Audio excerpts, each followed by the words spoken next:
Mathayo sura ya 22. Yesu alisema nao tena kwa kutumia mifano. Ufalme wa mbinguni umefanana na mfalme aliyemwandalia mwanawe karamu ya harusi. Basi akawatuma watumishi kuwaita walioalikwa waje harusini. Lakini walioalikwa hawakutaka kufika. Akawatuma tena watumishi wengine, akisema, "Waambieni wale walioalikwa, karamu yangu iko tayari sasa. Fahali wangu na ndama wanono wamekwisha chinjwa. Kila kitu ni tayari. Njooni harusini." Lakini wao hawakujali, wakaenda zao. Mmoja shambani kwake, mwingine kwenye shughuli zake. Na wengine wakawakamata wale watumishi, wakawatukana, wakawaua. Yule mfalme akakasirika, akawatuma askari wake wakawaangamiza wauaji hao na kuuteketeza mji wao. Kisha akawaambia watumishi wake, "Karamu ya harusi iko tayari kweli, lakini walioalikwa hawakustahili. Basi nendeni kwenye barabara na wowote wale mtakao wakuta waiteni waje harusini."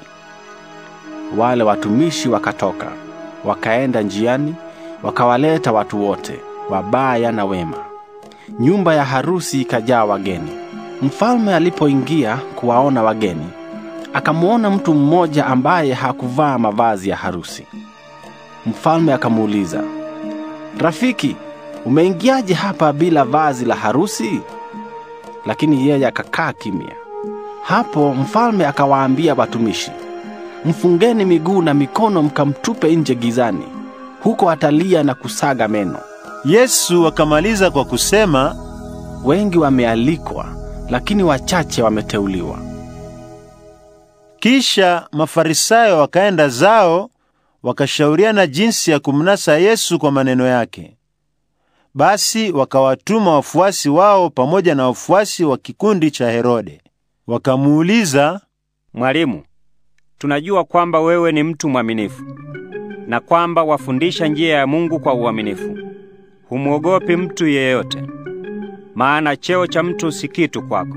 Haya, tuambie maoni yako. Je, ni halali au la kulipa kodi kwa Kaisari?" Lakini Yesu alitambua uovu wao, akawaambia, "Enyi wanafiki, mbona mnanijaribu? Nionyesheni fedha ya kulipia kodi." Nao wakamtolea sarafu ya fedha. Basi Yesu akawauliza, "Sura na chapa hii ni ya nani?" Wakamjibu, "Ni ya Kaisari." Hapo Yesu akawaambia, "Basi ya Kaisari mpeni Kaisari, na ya Mungu mpeni Mungu." Waliposikia hivyo wakashangaa, wakamwacha wakaenda zao. Siku hiyo baadhi ya Masadukayo wasemao wafu hawafufuki walimwendea Yesu. Basi wakamwambia, "Mwalimu, Mose alisema mtu aliyeoa akifa bila kuacha watoto, lazima ndugu yake amuoe huyo mama mjane ili ampatie ndugu yake watoto. Basi hapa petu palikuwa na ndugu 7.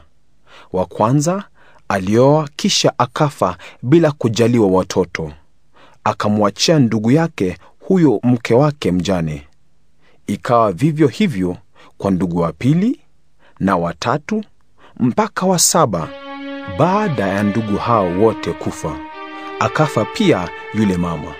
Je, siku wafu watakapofufuka, mama huyo atakuwa mke wa nani miongoni mwa wale ndugu 7? Maana wote 7 walikuwa wamemuoa." Yesu akawajibu, "Nyinyi mmekosea kwa sababu hamjui maandiko matakatifu wala nguvu ya Mungu. Maana wafu watakapofufuka hawataoa wala kuolewa. Watakuwa kama malaika mbinguni. Lakini kuhusu kufufuka kwa wafu, je, hamjasoma yale aliyowaambieni Mungu?